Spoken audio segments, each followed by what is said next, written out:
Welcome back, everybody, to Cigar Lockdown. We are joined by my brother from another mother, Jonathan Drew. What is up, my man? Yo, yo, yo, yo. Yo, I could not be more happy than to be with you guys tonight.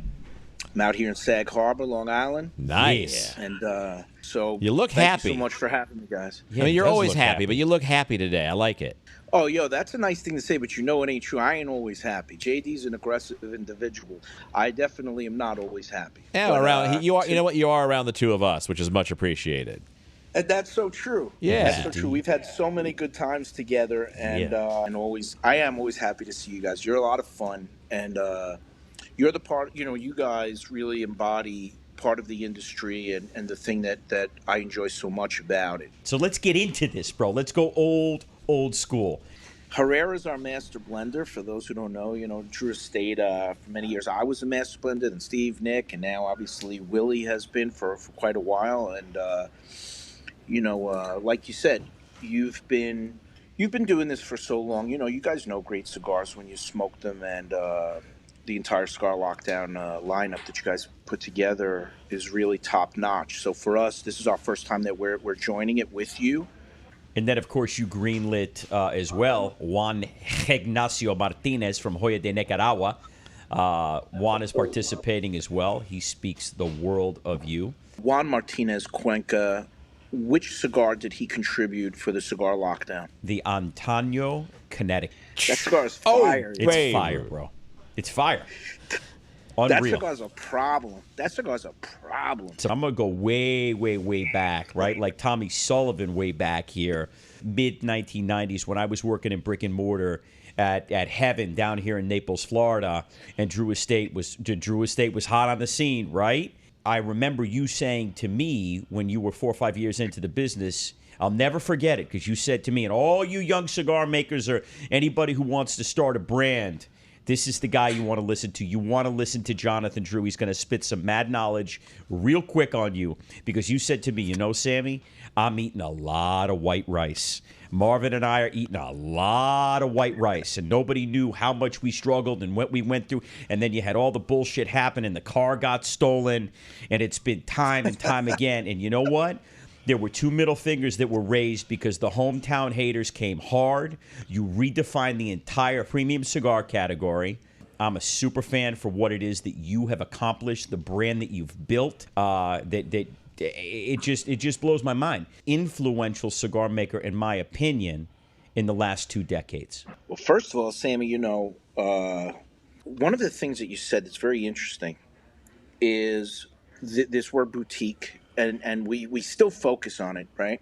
Through our success and through the things we've done right. And God knows we've done enough things wrong and blew up enough things and blew up the factory and fired 250, closed down, made the newspaper in Nicaragua. We've gone through every hell you can imagine. And but we've made enough right decisions and long-term decisions and disruptive ones.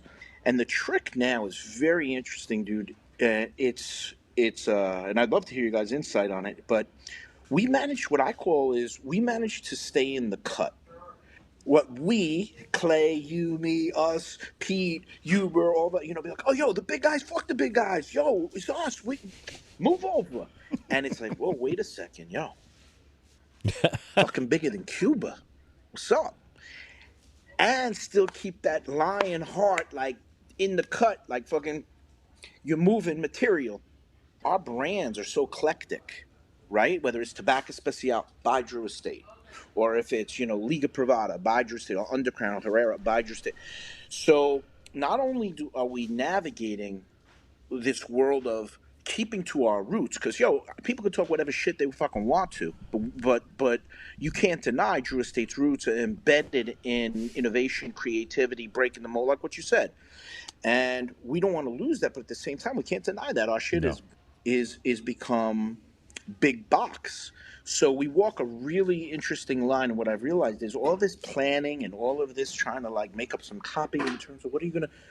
The best thing is that we just stick to being ourselves, and that's the beauty of where it's been since the transition of the purchase has been to be able to maintain our independence, to maintain our swagger, to maintain our raison d'etre, which in French is reason to be, because Drew Estate got a reason to be. The industry need us. But Jonathan, when you talk about where you started, right? When you started Drew Estate, you and Marv, everything was always outside of the box. It's always been outside of the box. When you're a cult brand, right? Because if you were to pick true cult brands in the cigar industry, they'll be very limited. It doesn't make them better or worse or this or that. In each decade or so, you have a different type of a cult brand, right?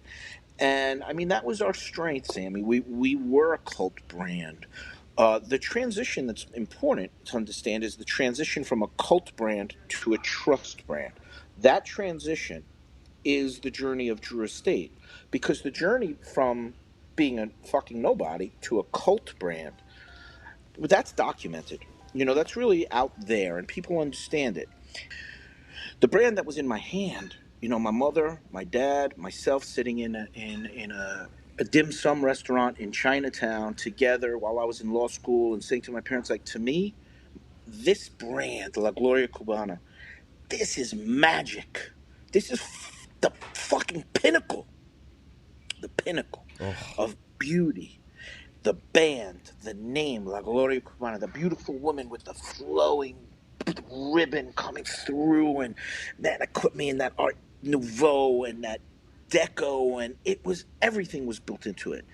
Everything, I love that, everything. man. Just go for everything. I Don't love it. accept anything but everything. So for us, never dropping the ball. I don't know. Maybe it's why they're keeping me around, right? Is because, There's no doubt about that, brother. And I've never seen a transition, JD, ever, ever, ever, ever. And I'm not going to name names, but everybody will know when somebody made the move and then they were acquired and then they stayed true to their roots. And it always goes sideways. And it has not, knock on wood, gone sideways for you guys. You have stayed true. The blends are fantastic. But it disrupted the marketplace in the best sort of way. Because it brought that flavor and it brought new smokers. And that really is what this is all about. This is an edge. This is a moment where people can connect with what it is that we do. So if you had one unified message, homie, for everybody, because there's going to be thousands of people listening and watching this, God willing, on December 30th, what's the message that you have to deliver to them about Drew Estate, what to expect from Drew Estate in the near future, my brother? Oh, that's very easy of an answer for me, and that's to give back. Being charitable, giving back, sharing your soul, spending time with people who need you, or giving back to society, to others. That's the most important thing. Drew Estate, what I'm so proud about, and I'm very proud to report back to you guys and to the people who watch, who care, is one thing. When we created the Nicaraguan Cigar Festival, we gathered there together. It was Alejandro Martinez Cuenca and Plasencia and the group of us, Oliva, all of the guys in Nicaragua. And we created this beautiful, beautiful program. My ex-wife, Marielu, she did such a great job. And everybody getting together and being creative, this beautiful festival coming to Nicaragua and hanging with Pepin and Padron and Drew and Papa. And I said, hey, guys, what is our charitable stance? What do we stand for here? We're all rich. We're doing good. We've all got successful businesses. What are we doing here? Where do we give back? And I tell you, for all of you, no matter what industry you're in, no matter what you do, there's always ways to give back, and the feeling that it gives to you is it's unmatchable. Yeah, so for me, that's the thing. Is your success is going to come because you're ambitious. Your success is going to come because you got the cup, but at the same time, it's like, throw a little bit around, throw a little bit of love around, and you can do it. Make a few minutes, and that's something that is Drew Estate till we die. So we're never going to lose that. I'm very proud to report that we're still doing it. So, well, here's what I can say to you, my brother. We are humbled that you're on the show. We're humbled that you took the time. Jonathan, I know how busy you are. We appreciate it. Happy Christmas, Hanukkah, Kwanzaa, my bro. I know that you are multi-denominational. So whatever you're celebrating tonight, whether you're lighting the lights or you're firing up the Christmas tree, Happy Hanukkah. Merry Christmas. We love you. We're going to cut these promo bits. We're going to cut this shit. We're gonna push for brick and mortar, for people to get out there to buy these packs, to support brick and mortar. If anybody out there has not tried Drew Estate, you're missing out. Make sure you pick up one of Jonathan's amazing cigars and join us live on December 30th at 7 p.m. JD will be joining us live. Enjoy your vino. Enjoy your meal. Tell the people that we took you away from, that we appreciate your time. You guys are doing something really cool. And, Brian was like, JD, this is really cool what they're doing. And The bird. much Good. love. Peace.